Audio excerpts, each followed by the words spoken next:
মা মা কি মা রে? তোমার জন্য ভোলা ভেটকি এনেছি গো। তুই আমার জন্য আমার প্রিয় মাছ এনেছিস?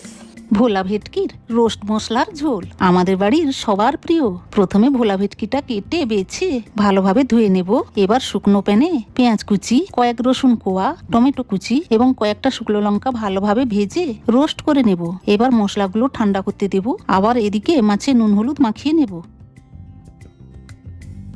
প্যানে তেল দিয়ে মাছগুলো ভেজে নেব। আর এদিকে রোস্ট মশলাগুলো শিলে সবগুলো একসাথে বেটে নেব।